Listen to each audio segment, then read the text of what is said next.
हरे कृष्ण कृष्ण कृष्ण हरे हरे, हरे राम राम राम हरे हरे।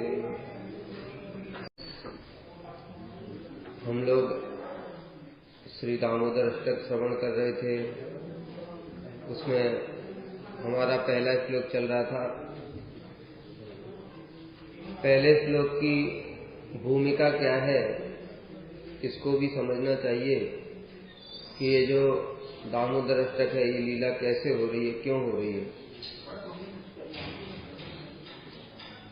इसमें बता रहे हैं कि कृष्ण प्रतिदिन गोपियों के यहाँ जाकर के माखन चुराते थे, और सिर्फ माखन खाते तो कोई दिक्कत नहीं थी, क्या करते थे, उनकी मटकियां तोड़ देते थे और बहुत शरारतें करते थे। तो एक दिन वो गोपियां नंद भवन में आई। उस समय कृष्ण मैया की गोद में बैठे हुए स्तनपान कर रहे थे। वहां आकर के गोपियां यशोदा मैया को चारों ओर से घेर करके बैठ गई और कृष्ण को अच्छे से देख रही हैं। कृष्ण भी समझदार है, समझते हैं आज मामला गड़बड़ हो सकता है, इसलिए उन्होंने क्या किया, पहले ही समझ गए गोपियों को देख करके कि इनका मूड थोड़ा आज अलग सा है, आज शिकायत हो सकती है। तो क्या हुआ, मैया के आंचल में मुंह छुपा लिया। जैसे छोटे बच्चे होते हैं, पहले से ही उनको कुछ अगर इस प्रकार का आभास हो जाए भय वाला, तो क्या करते हैं, वो मैया के आंचल में मुंह छुपा लेते। उसी प्रकार से कृष्ण ने भी किया, बताया नर्वत लीला है। तो मुंह छुपा लिया और फिर वो आंचल में मुंह छुपा करके थोड़ा सा आंख जैसे हटा करके थोड़ा सा बच्चा देखता है ना, देखे क्या हो रहा है, तो ऐसे थोड़ा सा उठा करके फिर देख रहे गोपियों की तरफ क्या कर रही है।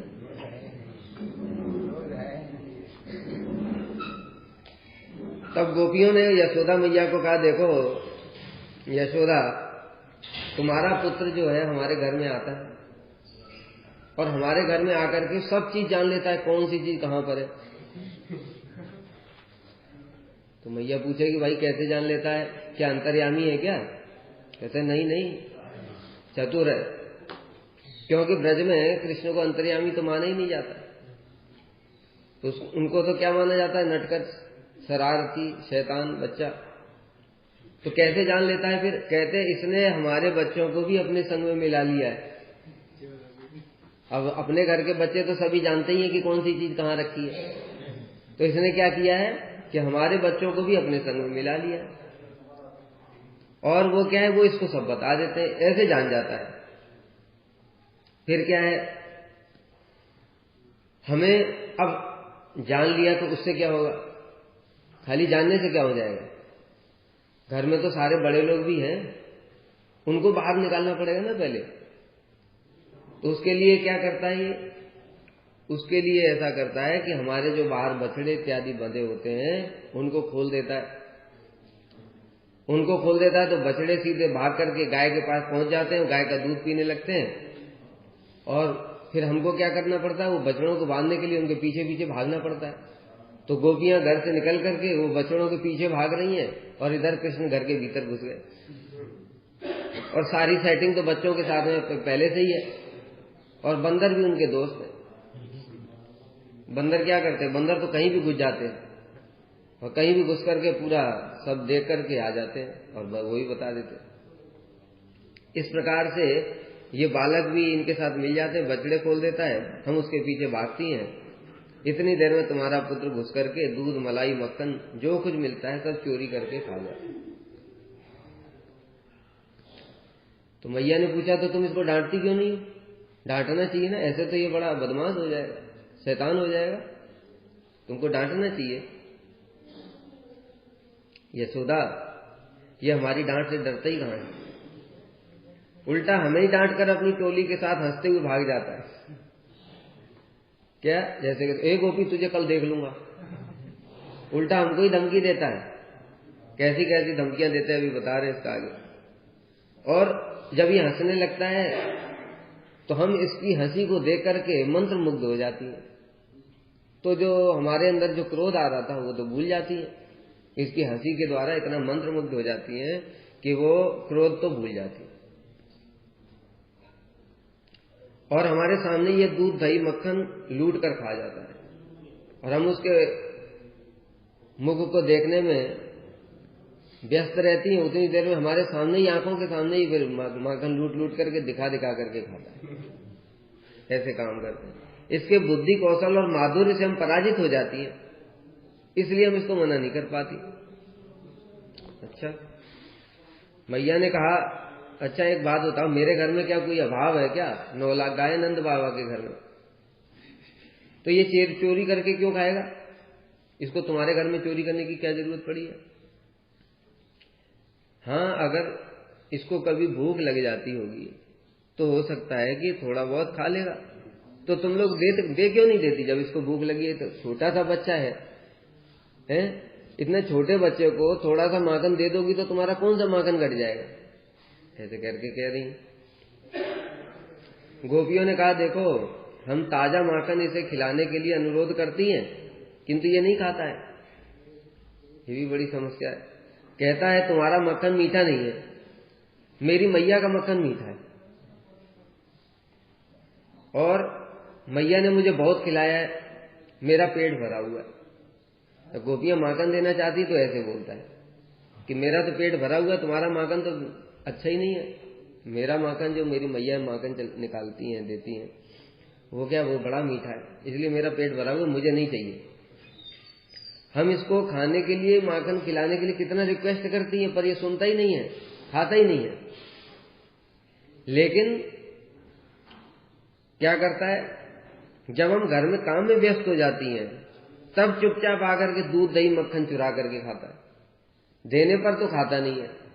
और जब हम किसी काम में व्यस्त हो जाती हैं तब आकर के चोरी कर करके खाता है। लगता है इसको चोरी करके खाने में ही आनंद आता है, इसका स्वभाव ही है।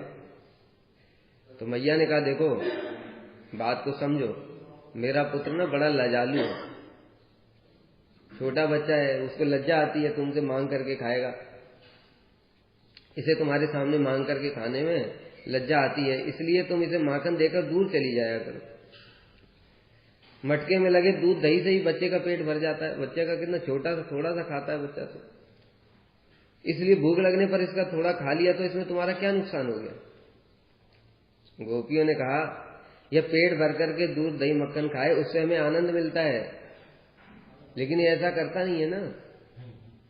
क्या करता है, अकेला खाता नहीं है, सारे पहले से इसके बंदर बंधु, मैया ने भी बोला था बंदर बंधु, और गोपियां भी यही कह रहे हैं कि सारे जितने बंदर हैं ना ये सब इसके बंधु हैं। पहले इनको बुला लेता है, सबसे पहला इनविटेशन, और उसके बाद में बंदरों को बांट देता है सारा। बहुत खाने से बंदर तृप्त हो जाते हैं। अगर उनमें से कोई बंदर जैसे नहीं खा रहा है ना तो क्या कहता है कि ठीक है तुम नहीं खा रहे हो तो मैं भी नहीं खाऊंगा, बंदर नहीं खाएगा तो मैं भी नहीं खाऊंगा। ऐसे करके मानो इसी दुख, ये बड़ा दुख वाली बात होगी ना कि भाई बंदर ने खाया नहीं, मित्र है, मित्र ने नहीं खाया तो क्या है मैं भी नहीं खाऊंगा। तो थोड़ा मन दुखी हो गया, तो मन दुखी होने के कारण क्या क्या गुस्से में मटका ही तोड़ दिया।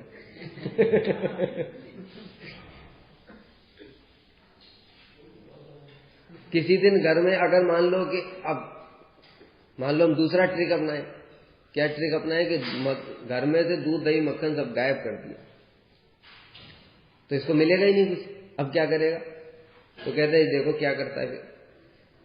अगर ऐसा कर दिया हमने कि जिस दिन इसको दूध दही ना मिला तो गृह स्वामी पर क्रोध करके कहता है, हमारे जो गृह स्वामी हैं उनके ऊपर क्रोध करता है और कहता है ठीक है आज कुछ नहीं मिला ना मुझे, कल देखता हूं, कल आऊंगा मैं जलती हुई लकड़ी लेकर के आऊंगा, जलती हुई, और तुम्हारे घर में मुझे कुछ मिला क्यों नहीं, इसलिए आग लगा के जाऊंगा।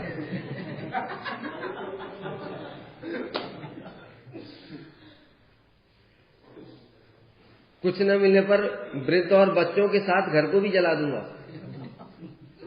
ऐसा कहकर सोते, और क्या करता है फिर, जो बच्चे छोटे छोटे बच्चे उनके घर में सो रहे हैं, उनको नोच करके और बड़ी तेजी से भाग जाता है।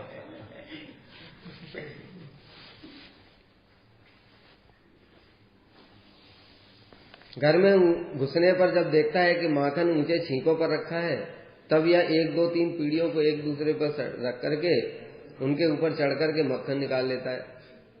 कभी अगर मटके तक पहुंच नहीं पाया तो सब प्रकार से सारे जो बताए ना परम्यूटेशन कॉम्बिनेशन सारा बता रहे कि हम सब कुछ ट्रिक अपनाती हैं, लेकिन इसके आगे कुछ चलती नहीं है। इससे तो इसको खिलाना ही अच्छा है, क्योंकि नहीं खिलाओ तो ऐसी ऐसी धमकियां मिलती हैं कि घर जला दें। और दूसरा, अगर मटके तक नहीं पहुंच पाया, मान लो मटका हमने ऊपर कर दिया, मटके तक पहुंच नहीं पाया 3 4 पीड़ा लगाकर भी, तो क्या करता है फिर एक छड़ी ले आता है। अच्छा ठीक है, तुम मुझे माखन नहीं खिलाओगी ना, देखो अभी तो मटके में दिया फूट गई, अब उससे तो अच्छा खा लेता वो तो पूरा ही फैला दिया। ये और भी बड़ी समस्या है। और धार में मुंह लगाकर फिर नीचे से ऐसे मुंह लगा करके पीता है। यदि कभी तुम्हारा लाडला माखन नहीं चुराया, अगर माखन नहीं चुरा पाया, मतलब कोई भी हथकंडा काम ही नहीं आया, तो फिर क्या करता है, कहता ठीक है कुछ नहीं मिला ना, अभी तुमको बताता हूँ। वो घर लिपाई पुताई करके रखा था, उसमें मलमूत्र करके भाग जाता है।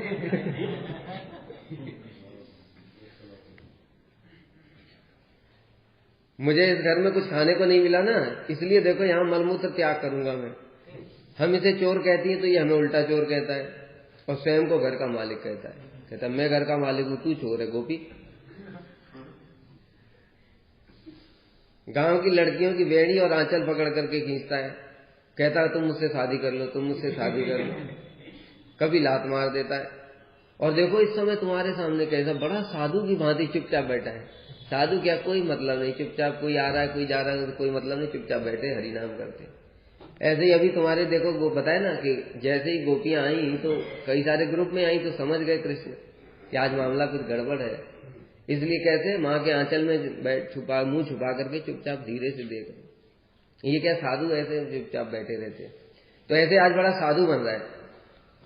इस प्रकार की बातें जब होती हैं तो मैया क्या है, मन में सोचती है क्या वास्तव में लल्ला को अपना हमारा माखन अच्छा नहीं लगता है क्या? ऐसा प्रतीत होता है कि ये जो हमारी जो दासियां हैं इनको बनाना नहीं आता है, नहीं तो ये हम दूसरों के यहाँ जाकर के क्यों खाएगा, क्यों चुराएगा। इस प्रकार से मैया सोच रही है, इसलिए अपने घर का मक्खन न खा करके दूसरों के घर में ये जाता है। अतः आज मैं अपने हाथ से अपने लाला के लिए मक्खन निकालूंगी। मेरे हाथों से निकाला हुआ मीठा माखन ये जरूर खाएगा और दूसरों के घर में फिर चोरी करने भी नहीं जाएगा। इस प्रकार से मैया सोच रही है। यहां पर जो एक बात बताया कि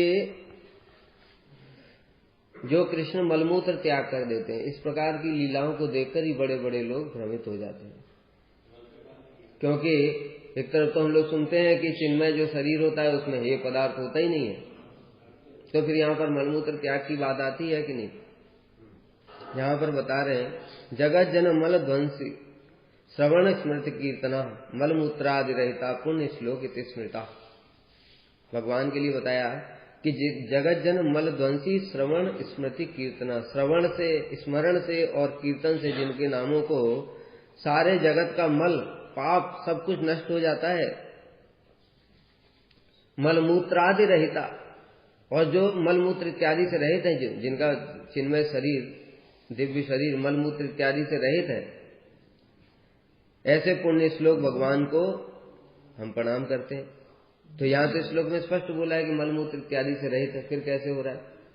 तो कह रहे हैं कि इसलिए हो रहा है कि भगवान नरवत लीलाएं कर रहे हैं।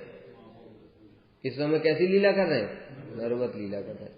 नरवत लीला में ही क्या होता है, इसका मतलब कि जैसे बच्चे के समान ही करना पड़ेगा, नहीं तो क्या है, सब ब्रजवासी क्या सोचते हैं, तो बीमार मलमूत्र करता ही नहीं है, डॉक्टर के पास ले जाएंगे, तो ये बड़ी समस्या हो जाएगी। लीला में क्या होगा, भंग हो जाएगी लीला, है ना। तो इस कारण से भगवान क्या करते हैं, नरवत लीला करने के लिए इस प्रकार से दिखाते हैं। तो इसलिए मैया ने सोचा कि आज मैं अपने हाथ से ही माखन निकालूंगी और तब ये फिर कहीं और नहीं जाएगा, इस प्रकार से। और मैया ने क्या किया, ब्रजराज की असंख्य गायों में अति सुस्वादु सुगंधित दुग्धवती और सुगंधित घास खाने वाली अति दुष्प्राप्य, या 9 लाख गाय में तो 7-8 गायें थी। पद्मगंधा गाय नाम उनका नाम था। उनका नाम था मंगला, गंगा, पिशंगी, ये सब उनके नाम थे। इनको पद्मगंधा गायें थी। ये कमल के पुष्प की गंध निकलती थी। तो इसलिए आज मैं इन गायों का दूध निकाल करके खुद जमाऊंगी, उसके बाद खुद मक्खन निकालूंगी और तब अपने लल्ला को खिलाऊंगी, तो बड़े प्रेम से खाएगा।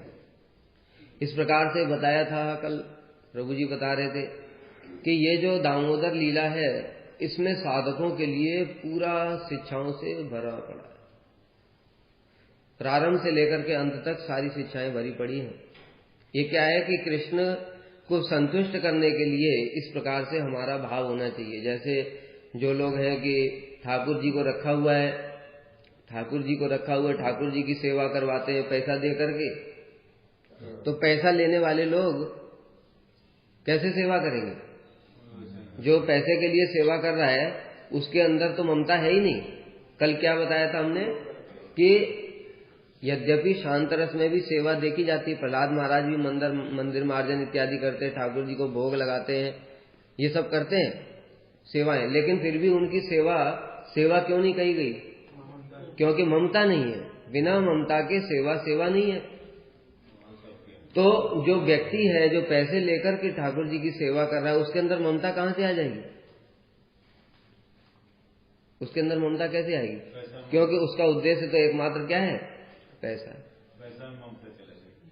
सारी ममता पैसे में ही जाएगी। ममता कहाँ है? ममता पैसे में क्यों जा रही है? क्योंकि ममता तो परिवार से है ना। ममता अपने संतान से, अपने परिवार से है। तो परिवार का पालन पोषण करने के लिए क्या चाहिए? धन चाहिए। तो ममता कहाँ आ गई? धन में आ गई। तो ठाकुर में ममता नहीं रहेगी। इसलिए पहली शिक्षा यहाँ पर प्रारंभ से ही यही है कि क्या विचार होना चाहिए साधक का कि सारी सेवा मैं करूंगा ठाकुर जी की। ठाकुर जी की कैसे प्रेम पूर्वक, कैसे बता रही है कि बहुत अच्छा दही जमाऊंगी, फिर उसके बाद उसका मक्खन निकालूंगी और लल्ला जरूर खाएगा। इतना प्रेम है ना। तो इस प्रकार से होना चाहिए कि ठाकुर जी को इतना अच्छा से अच्छा मैं खिलाऊंगा, तो ठाकुर जी क्यों नहीं खाएंगे? ठाकुर जी को वस्तु से ज्यादा प्रेम की आवश्यकता है। तो यहाँ पर मैया का प्रेम है, तभी तो इस प्रकार की बातें सोच रही। नहीं तो दासों के ऊपर तो छोड़ दिया। उनके तो कोई कम दास दासियां हैं क्या? कितनी सारी दासियां हैं उनके। ब्रज के राजा है नंद बाबा, तो उनकी इतनी दासियां हैं। अब वो दासियों को सबको छुट्टी दे करके खुद करना चाहती है। ये क्या है? यही तो प्रेम है। ये तो प्रेम का लक्षण है। तो इसलिए उनको पूरा विश्वास है कि ये लल्ला को बहुत अच्छा लगेगा।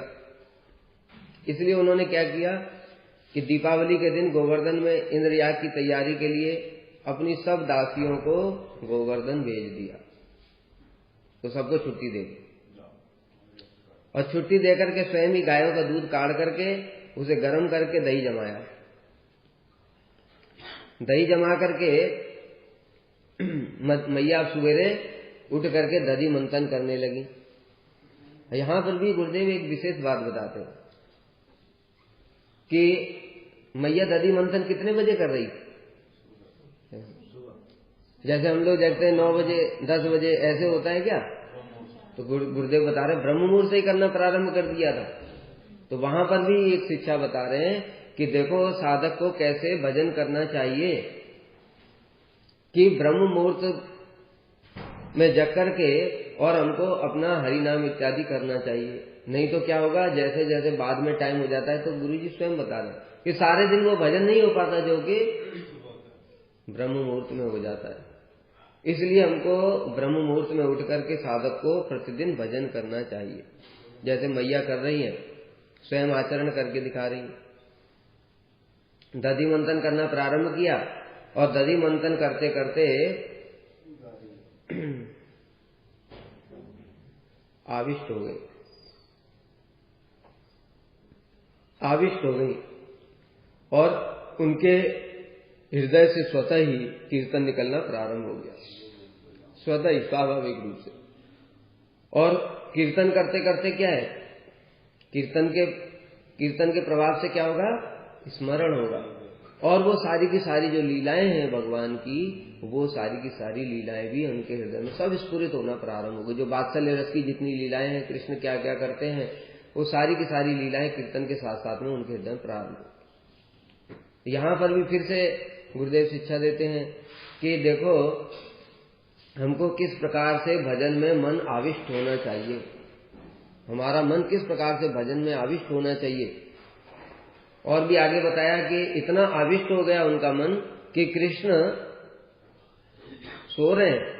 यद्यपि बताया ब्रह्म मुहूर्त है, तो ब्रह्म मुहूर्त में तो बच्चों के जगने का टाइम थोड़ी होता है, उसमें तो साधु लोग जगते हैं, भजन करने का टाइम है। बच्चों के जगने का टाइम कितना होता है, वो तो आराम से 7, 8, 9 बजे तक जगते हैं।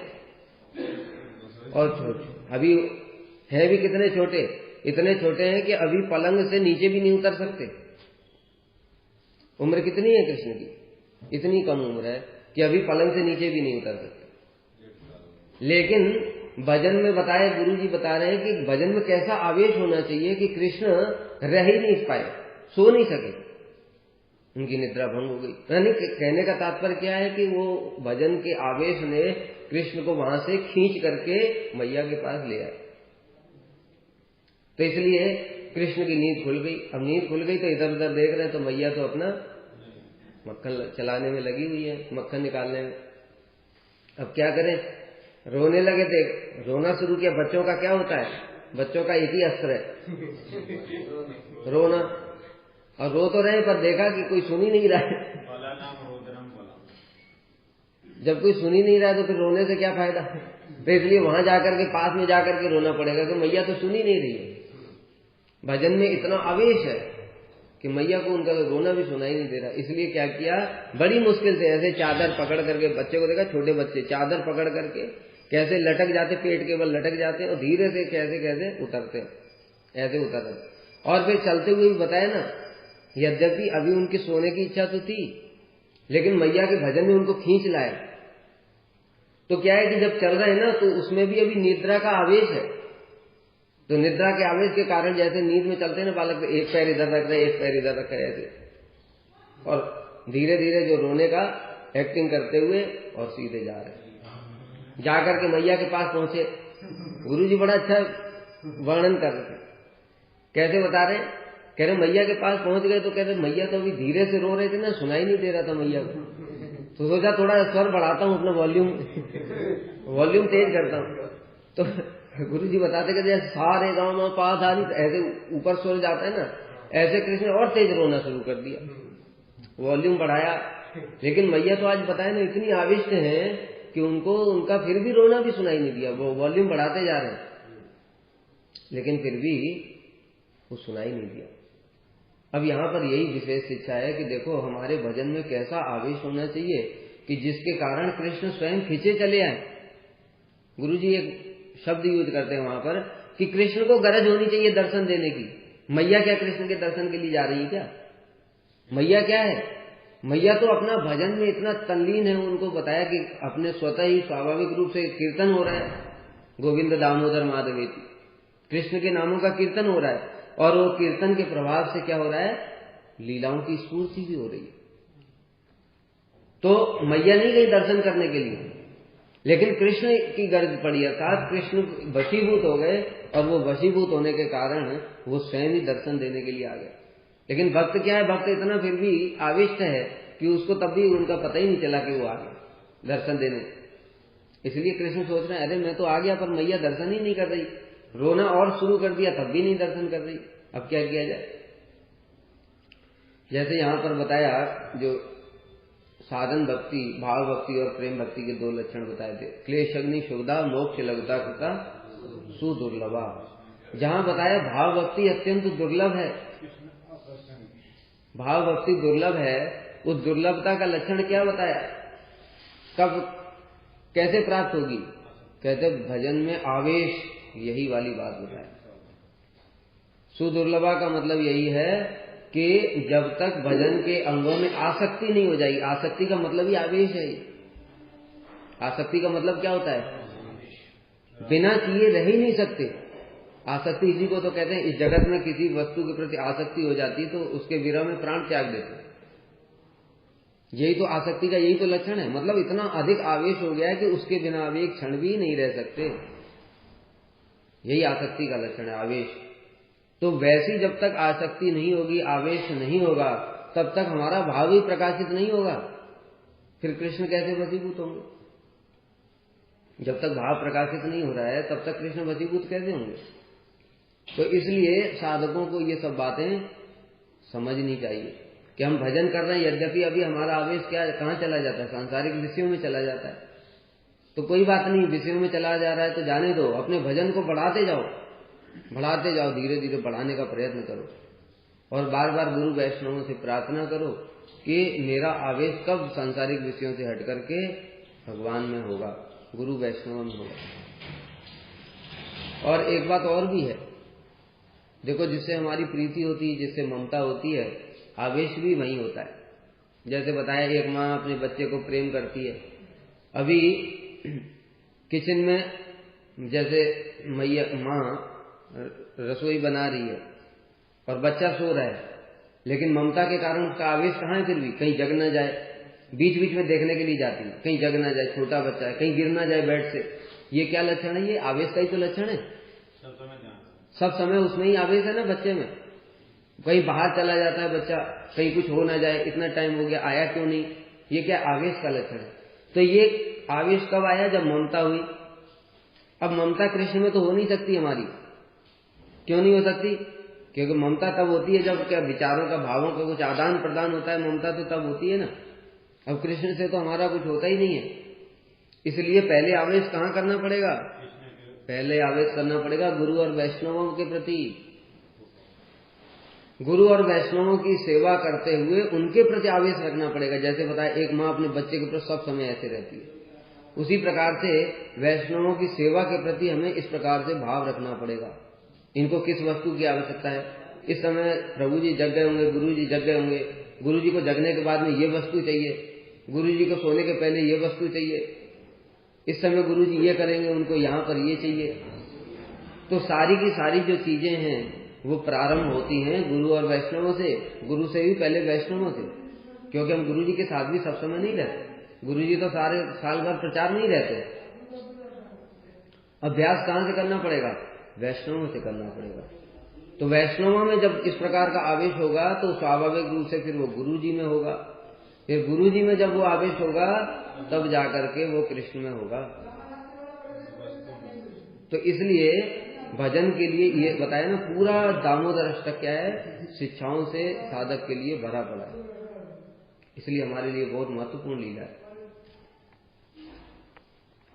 अब देखा जब कृष्ण ने कि मैया तो सुनी नहीं रही है, इसलिए उन्होंने क्या किया? एक हाथ से जो चला रही थी मैया मथानी, वो पकड़ लिया और दूसरे हाथ से मैया का आंचल पकड़ लिया। जब इस प्रकार से पकड़ा तो जाकर के मैया का आवेश फिर भंग हुआ। और देखा सामने तो लाला खड़ा है, और लाला को देख करके उनके हृदय में फिर वात्सल्य प्रेम उमड़ पड़ा। उनके मुख को देख कर ही, यहाँ पर क्या है? विषय कौन है? वात्सल्य प्रेम के विषय कृष्ण का मुख। ये क्या है? उद्दीपन। विषय कृष्ण है, उद्दीपन क्या है?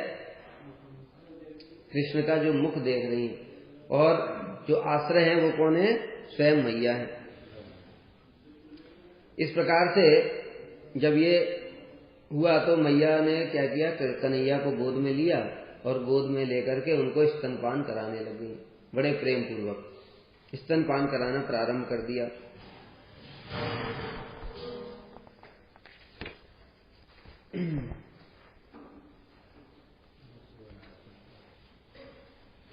एक और भी चीज बताई जो मिस हो गई। जब मैया दधि मंथन कर रही थी, लाला के प्रेम में तन्मय होकर के गान कर रही थी, तो जो मतनी का घर घर शब्द मृदंग के पिछले भाग की भांति कार्य कर रहा था। आवाज चलती ना, ऐसा लग रहा है मृदंग बज रहा है। और अगले भाग से तान शब्द निकल रहा है, जिसका पूर्ण अर्थ हुआ धिक तान।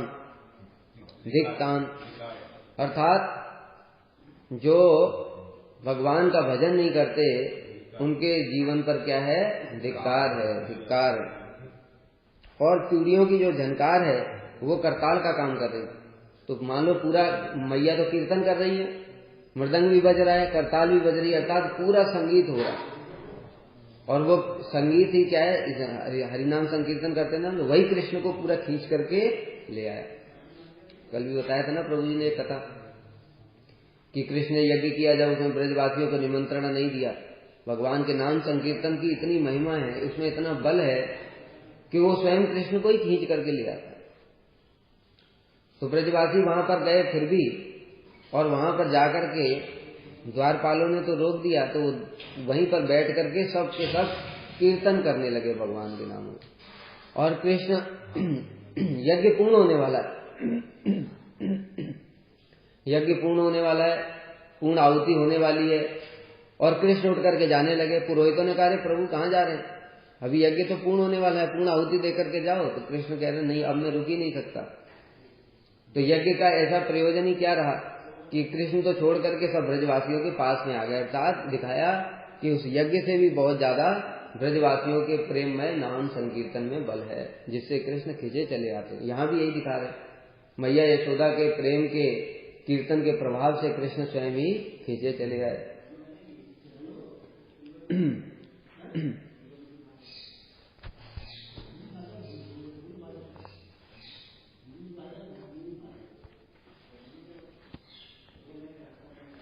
अब बता रहे हैं कि कन्हैया को देखते ही मैया के अंगों में अष्ट सात्विक विकार प्रकट होने लगे। वात्सल्य रस का विशेष भाव, अर्थात कृष्ण को देखते ही उनके स्तनों से दूध अपने आप बहने लगा। तो ये वात्सल्य रस के विषय आलम्बन कृष्ण है, आश्रय आलम्बन यशोदा है, उद्दीपन कृष्ण का मुखमंडल है। उद्दीपन किसे कहते हैं, जिसको देख करके वो रस उद्दीप्त होता है, जागृत होता है। और मैया के अंदर प्रेम के कारण मैया के आंखों में भी आंसू आ गए।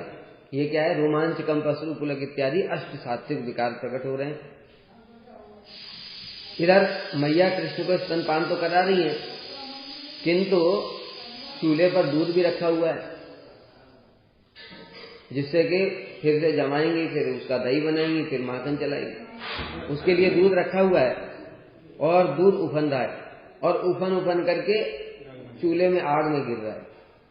यहां भी विशेष विचार है क्या, कि दूध सोच रहा है, जो चूल्हे पे रखा हुआ दूध है वो सोच रहा है कि देखो कृष्ण तो स्तनपान कर रहे हैं और मैया करा रही हैं, अब कृष्ण कभी तृप्त होने वाले नहीं है, उनके पेट में क्या है, अनंत ब्रह्मांड है, तो कृष्ण स्तनपान करते रहेंगे। और मैया के भी कोई भी दूध की कमी नहीं है, उनके जब तक कृष्ण की इच्छा होगी तब तक वो दूध निकलता रहेगा। तो इसलिए ये तो कभी समाप्त होने वाला ही नहीं है, तो मुझे सेवा का अवसर तो मिलेगा ही नहीं। तो जब मुझे सेवा का अवसर ही प्राप्त नहीं हो रहा है, तो फिर ऐसे जीवन को धारण करने से फिर लाभ ही क्या है। इससे अच्छा है क्या कि मैं अपने प्राण ही त्याग देता हूं। इस प्रकार से दुग्ध सोच रहा है। अरे यहां पर साधक की ऐसी भावना होनी चाहिए क्या, कि अगर मुझे सेवा का सुयोग प्राप्त नहीं होता है तो ऐसे जीवन को धारण करने से फायदा क्या। इस प्रकार से ये दीनता का भी प्रतीक है। जैसे श्रील प्रभुपाद जी ने भी आदर्श दिखाया, श्रील गौर किशोर दास बाबा जी महाराज के पास में गए दीक्षा के लिए। उन्होंने बार बार कभी कुछ बोलते थे, कभी महाप्रभु से पूछ करके बताऊंगा, आज महाप्रभु ने बताया नहीं, कभी कुछ। इस प्रकार से कई बार जब बोल दिया तो अंत में श्रील प्रभुपाद ने क्या सोच लिया कि मैं जाकर के गंगा जी में प्राण ही त्याग देता हूं। यहां पर यही शिक्षा है, यहां पर देखो दूध के माध्यम से भी यही शिक्षा दी है। किस प्रकार से साधक अगर भजन साधन करने में, तो इसका मतलब ये नहीं कि तुम जाकर प्राण ही त्याग दो। दीनता प्रकट हो, दीनता हृदय में होनी चाहिए कि मेरे जीवन पर धिक्कार है, मुझे भजन नहीं कर पा रहा हूं, मैं सेवा नहीं कर पा रहा हूं, मेरा क्या होगा, सारा जीवन व्यर्थ चला गया। जब इस प्रकार से जब हृदय में भाव होंगे तभी गुरु वैष्णव कृपा करेंगे। देखो गौर किशोरदास बाबा जी महाराज जी के उदाहरण में भी यही है, अर्थात जब श्रील प्रभुपाद के हृदय में ये भाव प्रकट हुआ। यद्यपि बताया प्रभुपाद कौन है, नित्य परिकर है, भगवान के महाप्रभु के पार्षद हैं, किंतु साधक की लीला देखो, जब महापुरुष इस जगत में आते हैं तो उनके अंदर सारे भाव रहते हैं। कभी साधकोचित लीला करते हैं, कभी शिष्य की लीला करते हैं, कभी गुरु की लीला करते हैं, कभी महाभागवत की लीला करते हैं। अलग अलग प्रकार की लीलाएं अलग अलग समय में देखी जाती हैं। तो जब इस प्रकार का भाव हृदय में हुआ, तब श्रील गौर किशोर दास बाबा जी महाराज ने क्या कहा, ठीक है तुम स्नान करके आओ, और उनको मंत्र प्रदान किया। अर्थात तब कृपा की कि नहीं, तब कृपा की। यहां पर भी यही देखा जा रहा है कि जब दुग्ध इस प्रकार से सोच रहा है कि मेरे जीवन को धारण करने से लाभ ही क्या, ऐसे जीवन पर धिक्कार है जो कि कृष्ण की सेवा में ही नहीं लग सकता, तो इससे क्या है कि मैं फिर अपनी आहुति दे देता हूं। इसलिए वो जब अग्नि में गिर करके अपनी आहुति देने का प्रयास कर रहा है, उस समय फिर मैया ने देखा, और मैया ने क्या किया, कृपा की। अर्थात जो गुरु वैष्णव हैं, भगवान हैं, वो उस समय तब इस प्रकार की चेष्टा देख करके तब कृपा कर। तो मैया ने क्या किया, मैया ने देखा कि कृष्ण सेवा के अभाव में दूध अग्नि में जलकर अपनी आहुति दे रहा है। उन्होंने लाला को गोद से उतारकर दूध को बचाने की चेष्टा की, मैया चली गई। अब बता रहे महाभागवतों का यही स्वभाव होता है। क्या स्वभाव होता है कि ये कृष्ण की सेवा करना चाहता है, तो महाभागवत क्या करते हैं, उसको किसी प्रकार से कृष्ण की सेवा में नियुक्त कर देते हैं। अब कन्हैया ने मैया के दोनों हाथ से पूरा कस के पकड़ रखा। कौन से कन्हैया ने, जिन्होंने 6 दिन की उम्र में 5 कोस की पूतना को, 10,000 हाथियों का बल, 5 कोस विशाल शरीर, ऐसा शरीर था, उसको पकड़ रखा था, और उसने छुड़ाने की पूरी चेष्टा करी, लेकिन कृष्ण को बिल्कुल भी छुड़ा नहीं पाई, उसके प्राण ही निकल गए। ऐसे कृष्ण वही कृष्ण है, और वो कस के पूरा अपना जितना बल है ना, जैसे बच्चे का होता है ना, जब बल पूरे बल से पकड़े हुए हैं, किंतु फिर भी मैया को ज्यादा चेष्टा ही नहीं करनी पड़ी, कुछ भी नहीं। वो एक ही हाथ से ऐसे लाला को पकड़ा और ऐसे एक हाथ से उठा करके जमीन पर बिठा दिया, और कृष्ण रो रहे। ऐसा क्यों हुआ भाई? जो बताया 10,000 हाथियों के बल वाली पूतना और 5 कोस का विशाल भयंकर शरीर, वो कृष्ण को छुटा नहीं पाई। उस समय तो कृष्ण 6 दिन के ही थे, अभी तो थोड़े बड़े भी हो गए। कारण क्या है? यही है ब्रज की भक्ति, जो कल हम लोग श्रवण कर रहे थे, माधुर्य और ऐश्वर्य। ऐसा नहीं है कि ऐश्वर्य होता नहीं है ब्रज में, लीला में बताया तो ऐश्वर्य नहीं है।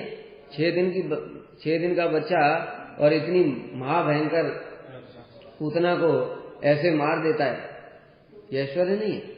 लेकिन माधुर्य इतना अधिक बढ़ जाता है कि वो ऐश्वर्य तो बिल्कुल पता ही नहीं चलता। जैसे श्रील गुरुदेव उदाहरण दिया करते थे कि एक बड़ी कढ़ाई है, हम लोग नवदी परिक्रमा के समय जाते हैं ना, वहां इतनी बड़ी बड़ी कढ़ाइयां हैं, उसमें पूरा दूध भर दो, और दूध नीचे से खोल रहा है, और उसमें एक तिनका डाल दो, उसमें एक घास का तिनका अगर गिर जाए तो वो दिखाई देता है, दिखाई देता है। घंटों देखते रहो, एक क्षण के लिए दिखाई देगा, फिर से उसमें गायब हो गया, पता ही नहीं चलेगा। ऐसे ही ये ऐश्वर्य माधुर्य क्या है, वो दूध के समान है, और ऐश्वर्य वो एक तिनका जो कभी कभी दिखाई देता है, दिखाई देने पर भी वो कब डूब जाता है माधुर्य में, वो पता ही नहीं चलता, इतना अधिक माधुर्य है। तो वो माधुर्य के आगे जो कृष्ण का जो शक्ति थी, कृष्ण का जो ऐश्वर्य था, वो काम ही नहीं आया। एक ही हाथ से बिना चेष्टा किए ही मैया ने उनको जमीन पर बिठा दिया। अब क्या करें बेचारे, अभी तो तृप्त हुए नहीं थे, बीच में मैया ने बिठा दिया। पहले से ही एक तो दुखी थे, रोते हुए आए थे, थोड़ा सा स्तनपान किया था, उसके बाद में फिर से उसमें बाधा आ गई तो बड़े और दुखी हो गए, रोने लगे।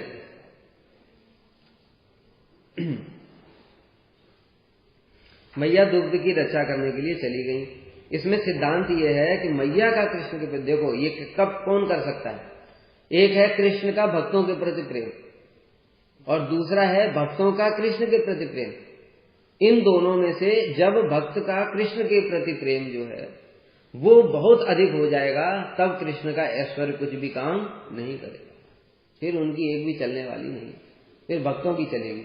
और यहां पर ब्रज में यही वैशिष्ट्य है कि जो ब्रजवासी हैं उनका कृष्ण के प्रति जो प्रेम है और कृष्ण का जो उनके प्रति प्रेम है ब्रजवासियों के प्रति, उसमें अगर तुलना की जाए तो ब्रजवासियों का प्रेम बहुत ही अधिक है। इसलिए तो कृष्ण ने क्या बोला, न पारे हम निर्वध्य संयोजाम स्वसाधु कृत्यम विविधा युषा विवश या दुस्तेजम स्वजनम आर्यपतम चतुर या माँ भजन दुर्जन क्या संवृष्टि तद्व प्रत्याग साधुना। क्या बता रहे हैं इसमें, न पारेयम निर्बद्ध संयुजाम, हे गोपियों मैं तुम्हारे ऋण से कभी भी मुक्त नहीं हो सकता। विबुधा इसापि, विबुधा यानी कि ब्रह्मा जी की आयु ले लूं मैं तो भी तुम्हारे प्रेम के ऋण से मुक्त नहीं हो सकता। कारण क्या है, कारण यह है कि तुम्हारा मेरे प्रति जो प्रेम है वो इतना अधिक है, तुमने मेरे लिए अपने पति सुता भ्रातृ बांधुवान गुरु इत्यादि लोक मर्यादा सब कुछ तो तुमने त्याग कर दिया मेरे लिए, किंतु मैं तो तुम्हारे लिए ये सब त्याग नहीं कर सकता, क्योंकि भगवान तो कर ही नहीं सकते। भगवान के तो अनेक प्रकार के भक्त हैं, उन सबको कैसे छोड़ देंगे। भगवान का तो सबके प्रति प्रेम है, तो यानी भगवान का तो अपने भक्तों में प्रेम बटा हुआ है, लेकिन गोपियों का पूरा प्रेम किसमें है, कृष्ण में है। इसलिए कृष्ण का जो गोपियों के प्रति प्रेम है उससे बहुत बहुत अधिक है गोपियों का कृष्ण के प्रति प्रेम। इसी कारण से गोपियों के वशीभूत रहते हैं कृष्ण। और यही मैया यशोदा के प्रति भी ऐसे ही है कि मैया का जो प्रेम है कृष्ण के प्रति वो बहुत अधिक है। इसलिए मैया का प्रेम जीत गया तो कृष्ण को उठा करके एक हाथ से रख दिया। इस प्रेम के आगे कृष्ण की ऐश्वर्य शक्ति पराजित हो गई। अब जैसे मैंने बताया था कि कोई सेवा करना चाहता है, बेचारा सेवा नहीं कर पा रहा है, जब उसके अंदर इस प्रकार की दीनता आएगी कि अब तो प्राण देना ही उचित है, जैसे श्रील प्रभुपाद ने किया, तो क्या कि फिर गौर किशोरदास बाबा जी महाराज ने कृपा की। वैसे ही अब मैया क्या कर रही है, महाभागवत है, वो देख रही है अरे ये तो साधक अपनी आहुति देने वाला है, इसलिए उन्होंने क्या लिया, पानी का थोड़ा छींटा लिया और छींटा लेकर के उसको मारा। जब दूध उबलता है ना, छींटे मारते हैं उसमें पानी, छींटे मारा। क्या कहने का तात्पर्य कि सांत्वना प्रदान कर रही है, अरे चिंता मत करो, अभी जीवन धारण करके रखो, मैं तुमको सेवा का अवसर प्रदान करती हूं। तो इस प्रकार से सांत्वना प्रदान की, तुम प्राण मत त्यागो। इधर मैया सांत्वना देने के लिए गई और इधर कन्हैया तो बड़े पहले से ही गुस्से में थे। तो कन्हैया ने क्रोध में लोड़े से मटकी की पेंदी में मार करके छेद कर दिया। अब बताया उम्र तो बहुत छोटी है, तो अब उसमें जब मटकी के पेंदे में मारा तो उसमें से जो निकल रहा है तो जो प्रवाह है ना उसका वो भी बड़ा अलग सा एक दिखाई दे रहा है। तो उसको आश्चर्य से ऐसे देख रहे क्या हो रहा है।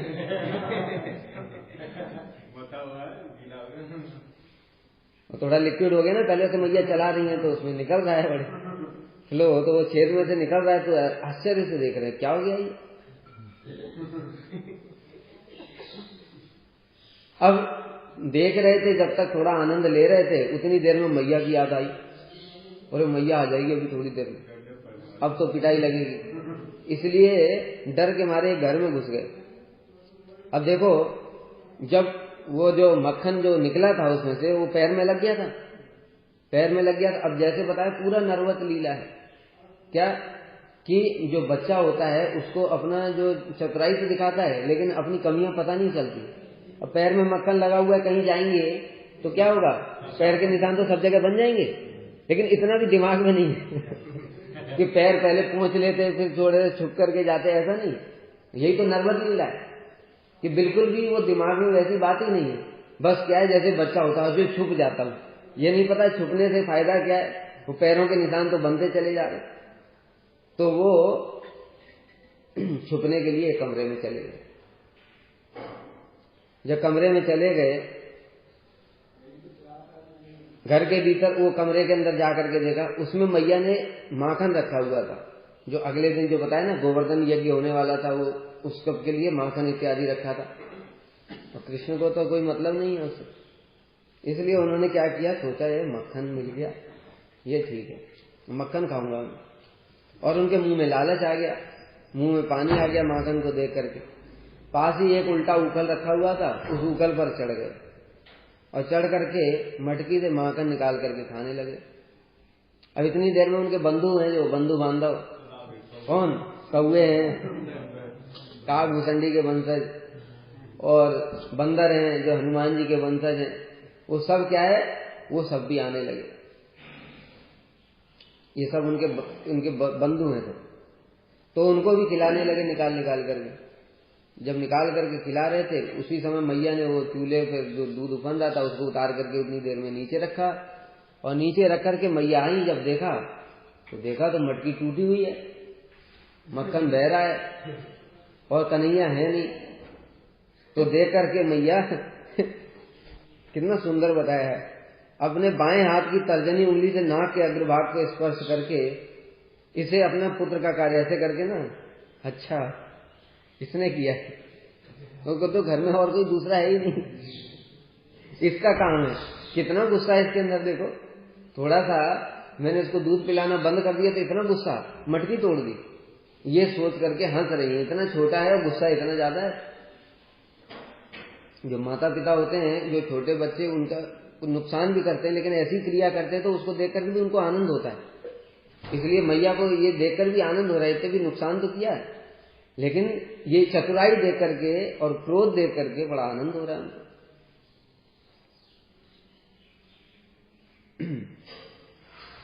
मटके के फोड़ने में बड़ी चतुराई है।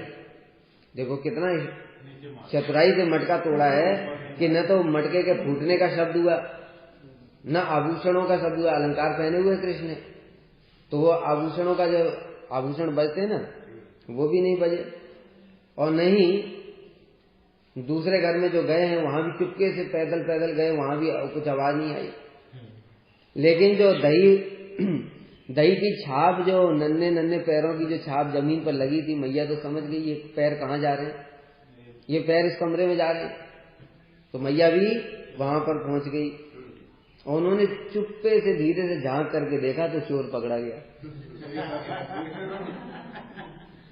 Red handed. जैसे ही मैया ने भीतर झांका तो देखा कि चोर मटकी से ऐसे निकाल रहा है और बंदरों को बांट रहा है। ये देख करके मैया को हृदय में तो बड़ा आनंद हो रहा है, और मैया क्या कर रही, पीछे से जाकर के चुपके से खड़ी हो गई। बंदरों को इतना प्रेम पूर्वक और आदर पूर्वक माखन खिला रहे हैं, ऐसा प्रतीत हो रहा है मानो वो त्रेता युग का ऋण चुका रहे कि भाई तुम लोगों ने मेरी बड़ी सेवा करी थी। कितने 100 योजन का पुल बनाया, पहले तो उससे पहले ही बड़ी मेहनत करी। क्या, सीता जी को ढूंढने में चारों दिशाओं में 4 टीमें बनाई गई थी, और सारे के सारे वानर जितने हैं उनका एक एक सेनापति बना करके चारों दिशाओं में भेजा था भगवान। वो बेचारे सारी दिशाओं में, मतलब जहां जहां तक जा सकते, अंतिम छोर तक। अंतिम छोर मतलब इधर गए, ये हनुमान जी की जो टीम थी वो उधर गए समुद्र तक, वहां तो उसके बाद तो कुछ नहीं है। दूसरा पूर्व दिशा में तो हिमालय तक चले गए। ऐसे करके सारी दिशाओं में पूरा अंत तक गए कि नहीं। तो बड़ा कितना मेहनत किया। और उसके बाद में फिर हनुमान जी तो जाकर के वहां सीता जी का पता लगा करके आए। फिर युद्ध के लिए तैयारियां हुई तो सारे वानरों ने 100 योजन पुल बनाया। 100 योजन पुल, सोचो लाखों बंदर थे, कोई ऐसे आजकल का पुल थोड़ी था ये। इसमें क्या कहते, खाली एक कार इधर से निकलेगी, एक कार इधर से, बस इतना छोटा सा पुल। सोचो लाखों लोग उसमें से निकले थे। और 100 योजन मतलब होता है, एक योजन में 12 किलोमीटर, 1200 किलोमीटर,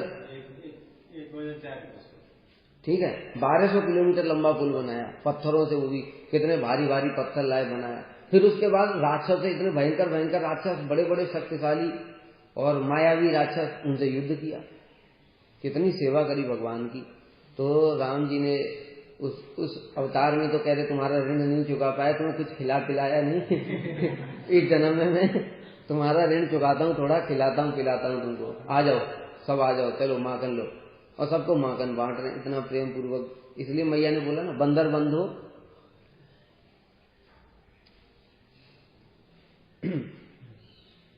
मैया हाथ में, अब मैया ने क्या किया, अच्छा तुमको आज मजा चखाती हूँ। अब तक तो मैं उलाने सुनती थी, मुझे विश्वास ही नहीं होता था, क्योंकि मैं सोचती थी मेरे घर में माखन की तो कोई कमी नहीं है, ये गोपियां झूठ बोलती हैं। गोपियां भी शिकायत करने के बहाने से कृष्ण के दर्शन करने आती थी। इस बात को समझना, गोपियों का कोई उलाना नहीं, उनका तो बताया सारा। एक जो साधक होता है, कौन सा? सामान्य साधक, जो रुचि आसक्ति की अवस्था में भी पहुंच गया है, उसकी प्रत्येक वस्तु ही भगवान की सेवा के लिए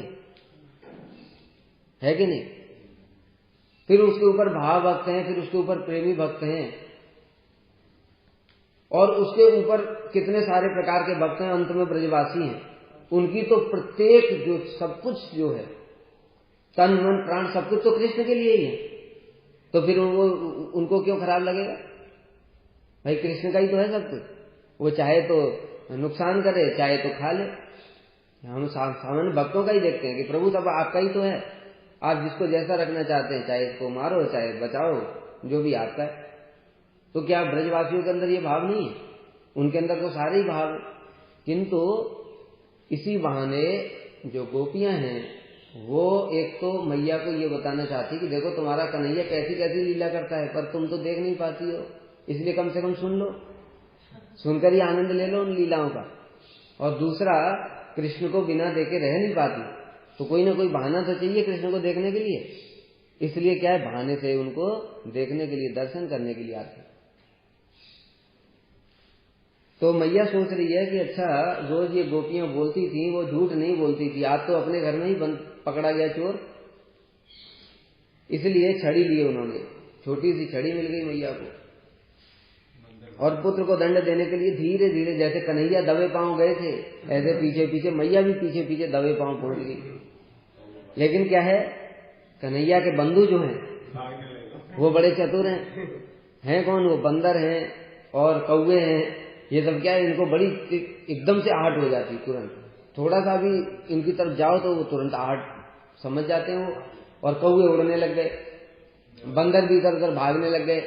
कन्हैया समझ गए कि मामला गड़बड़ हो गया, इसलिए कन्हैया ने भी देखा अरे मैया आ रही है, तुरंत उखल से कूदे और बड़ी तेजी से भागना शुरू कर दिया। भागने के लिए किधर जाएं? अरे चतुर तो ही है, भागने के लिए किधर जाएं? कि घर के भीतर भागेंगे तो पकड़ लेगी, घर के बाहर भागता हूं। बाहर क्यों भागना है? क्योंकि जो मैया है ना, स्त्री है। अब स्त्री जो है वो बाहर जो मार्ग है, राजमार्ग, उस पर तो स्त्रियां नहीं जाती, क्योंकि वो घूंघट काट करके रहती है ना। बाहर क्या जो जेठ इत्यादि जो बड़े बड़े लोग हैं, उनके सामने तो स्त्रियां बाहर नहीं निकलती। तो मैया इधर नहीं जाएगी, इसलिए मैं क्या करता हूं, उधर राजमार्ग की तरफ भागूंगा। तो इसलिए कूद करके राजमार्ग की तरफ भागना शुरू कर दिया। मैया भी आज उधर प्रण करके बैठी, आज तुमको पकड़ करके मजा चढ़ाऊंगी। इसलिए मैया तीव्र गति से दौड़ी, और तीव्र गति से दौड़ने के कारण उनके केशों में बंधे हुए पुष्प स्खलित होकर गिरने लगे। मानो पुष्प क्या है, मैया के चरणों में पूजा कर रहे हैं, कुसुमांजलि दे रहे हैं, कह रहे मैया तू अकेली नहीं, चिंता मत कर, ये चोर को पकड़ने में हम भी तेरे साथ हैं। ये बहुत उत्पात करता है, हम भी तेरे साथ हैं, झट से पकड़ लो। और मैया ने क्या किया, कृष्ण से भी तेज दौड़ करके और कृष्ण को पकड़ लिया। ये अब कृष्ण पकड़े गए, अर्थात कहने का तात्पर्य क्या हुआ कि कृष्ण से तेज दौड़ना पड़ेगा।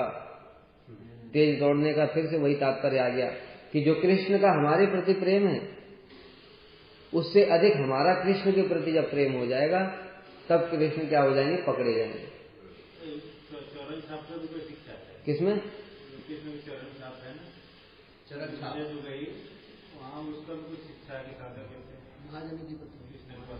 महाजन ये करता था पंता, कृष्ण तो चोर है, इस टाइम महाजन कहाँ है? चलो होगा। तो श्री चैतन्य महाप्रभु की लीला में भी ये देखने को आता है। श्रील रघुनाथ दास गोस्वामी ने एक साधक का आचरण करके दिखाया कि किस अवस्था में भगवान वशीभूत हो जाते हैं। जब श्री रघुनाथ दास गोस्वामी जगन्नाथपुरी पहुंचे, उस समय महाप्रभु का उच्छिष्ट प्रसाद पाया। 4-5 दिन उन्होंने गोविंद प्रभु देते थे। कुछ दिनों के बाद उन्होंने वो छोड़ दिया। 4-5 दिन के बाद में सिंह द्वार पर भिक्षा करने लगे। कुछ दिनों के पश्चात में वो भिक्षा भी छोड़ दिया, छत्र में मांग करके खाने लगे। उसके बाद में वो भी छोड़ दिया, और अंत में क्या है, जो सड़े हुए चावल जिनको गायें भी नहीं खाती थी उनको ही धो करके अच्छे से और उसमें थोड़ा सा नमक डाल करके उनको ही खाते थे। और महाप्रभु तभी वशीभूत हुए थे। महाप्रभु ने क्या किया जाकर के, वशीभूत होने का लक्षण क्या है, महाप्रभु स्वयं एक दिन गए और जा करके उनके हाथ से वो चावल छीन करके खुद खा लिया। यही क्या है। अब देखो रघुनाथ दास गोस्वामी प्रभु के पास गए नहीं गए, प्रभु स्वयं ही चल करके आ गए और प्रेम के वशीभूत होकर के, जैसे यहाँ बता रहे कि मैया के प्रेम के वशीभूत होकर के कन्हैया खींचे चले आए, ऐसे ही जो श्री रघुनाथ दास गोस्वामी का जो भजन साधन है, उनका जो प्रेम बढ़ता जा रहा है दिन पे दिन, उसके वशीभूत होकर के महाप्रभु स्वयं खींचे चले आए। और खींचे चले आए, उन्होंने क्या किया, उनके हाथ से वो चावल भी छीन करके खा लिए जो कोई ठाकुर जी को भोग लगता है, कोई बताया ना, जिनको गाय भी नहीं खाती थी। तो ये क्या है, पूरा प्रेम वश्यता है भक्ति की। और महाप्रभु क्या कह रहे हैं, इतनी बढ़िया बढ़िया चीज तो तू खुद खाता है। और महाप्रभु क्या कह रहे हैं, ये बढ़िया चीज बता रहे हैं, ये क्या है, ये यही प्रेम, यही भक्त का प्रेम है, जिसके वशीभूत होकर के उनको फिर वस्तु दिखाई नहीं देती, फिर वो प्रेम का आस्वादन कर रहे हैं, वस्तु का आस्वादन नहीं कर रहे हैं। जैसे कृष्ण लीला में दिखाया गया कि कृष्ण छिलके खा रहे हैं, ये छिलके खा रहे हैं कृष्ण कोई छिलका खाते हैं। जगत की सर्वोत्तम जो वस्तुएं हैं वो सब वो किसकी सेवा के लिए है, भगवान की सेवा के लिए। और वो छिलका खा रहे हैं, वो छिलका नहीं आस्वादन कर रहे हैं, वो प्रेम का आस्वादन कर रहे हैं। विदुरानी उनके प्रेम में इतनी आविष्ट हैं कि उनके मुख को देखे जा रही हैं और छिलका एक हाथ से छील करके छिलका हाथ में दे देती हैं और केला जमीन पे रख देती हैं। और प्रेम में इतनी आविष्ट हैं कृष्ण के मुख को देखते हुए कि उनको पता ही नहीं चल रहा है कि मैं क्या दे रही हूं। तो कृष्ण उस प्रेम का ही आस्वादन कर रहे हैं। इसी प्रकार से महाप्रभु ने भी यहां पर दिखाया कि महाप्रभु क्या कर रहे हैं, वो प्रेम का आस्वादन कर रहे हैं जो रघुनाथ दास गोस्वामी के हृदय में। इसलिए कृष्ण के प्रति स्वाभाविक प्रेम वही जब होगा, कौन सा, वैदिक भक्ति वाले प्रेम से नहीं होगा, उससे उस प्रेम के कृष्ण वशीभूत नहीं होंगे। वैदिक भक्ति से भी प्रेम होता है। वैदिक भक्ति से भाव दो प्रकार का हो गया, एक वैदिक भक्ति से उत्पन्न, एक रागानुगा भक्ति से उत्पन्न। जो वैदिक भक्ति वाला जो भाव है उससे फिर वैदिक भक्ति वाला प्रेम होगा, वो ऐश्वर्य मिश्रित होगा। कह रहे वो ऐश्वर्य मिश्रित प्रेम से भी भगवान प्रसन्न तो होते हैं, संतुष्ट होते हैं, वशीभूत नहीं होते। इस बात को समझना चाहिए। भगवान संतुष्ट तो होते हैं, क्या प्रहलाद महाराज से संतुष्ट नहीं है, बहुत संतुष्ट है, कितना प्रेम करते हैं भगवान, लेकिन वशीभूत नहीं है। जैसा कि ब्रजवासी को प्रहलाद महाराज तो नरसिंह भगवान को बांध नहीं करते, थोड़ी देर के लिए भगवान ने उनको दर्शन दिया, वात्सल्य जैसा दिखाया, उसके बाद में तो फिर चले गए। लेकिन यहां पर इतने वशीभूत हो चुके हैं कृष्ण के, मैया ने उनको बांध दिया अपनी इच्छा से, तुमको यहीं बंधे रहना पड़ेगा। यह है वशीभूत। कृष्ण ब्रजवासियों के इतने वशीभूत हैं कि वे ब्रज में सेवक हैं। सब जगह कृष्ण कौन है, सेव्य हैं, लेकिन ब्रज में क्या है, कृष्ण सेवक हैं। ये सेवक कैसे बन गए, सेव्य से सेवक बन गए, कब पता ही नहीं चला कैसे बन गए, कि प्रेम के कारण बन गए। कैसे, देखो कैसे कृष्ण सेवक हैं। देखो गोपियां क्या करेंगी, कन्हैया थोड़ा नाच करके दिखा, हम तुझको थोड़ा माखन देंगे, थोड़ा लड्डू देंगे, तो कन्हैया नाच रहे हैं। जो सेवक होता है वही तो बात मानता है। और यहाँ पर आज्ञा कौन दे रहा है, गोपियां आज्ञा दे रही हैं, और कृष्ण क्या कर रहे हैं, नाच करके ठुमके लगा करके दिखा रहे हैं। तो सेवक हुए कि नहीं। फिर नंद बाबा कहते हैं, अरे कन्हैया वो जूता रखा है मेरा, जरा जूता लेकर के आ। तो कन्हैया क्या है, सिर के ऊपर जूता रख करके लेकर के आ रहे, बड़ी मुश्किल से, क्योंकि उम्र कम है, वो जूता भी भारी है, वो चल ही नहीं पा रहे। तो लड़खड़ाते लड़खड़ाते जैसे तैसे करके, अब ये जो नंद बाबा आज्ञा दे रहे हैं वो क्या है, नंद बाबा कौन हुए, सेव्य, और कृष्ण कौन हो गए, सेवक। तो कब कृष्ण सेवक से सेव्य से सेवक बन गए, इस प्रेम के वशीभूत होकर के, यही साधन है। इस प्रकार का साधन हमको करना पड़ेगा, जिससे कृष्ण का चित्त द्रवित हो जाए और वे भक्तों को, साधकों को अपनी सेवा में नियुक्त करना। यहीं तक रखते हैं। वांछा कल्पतरुभ्यश्च सिंधुभ्यैव च पतितानां पावनेभ्यो वैष्णवेभ्यो नमः।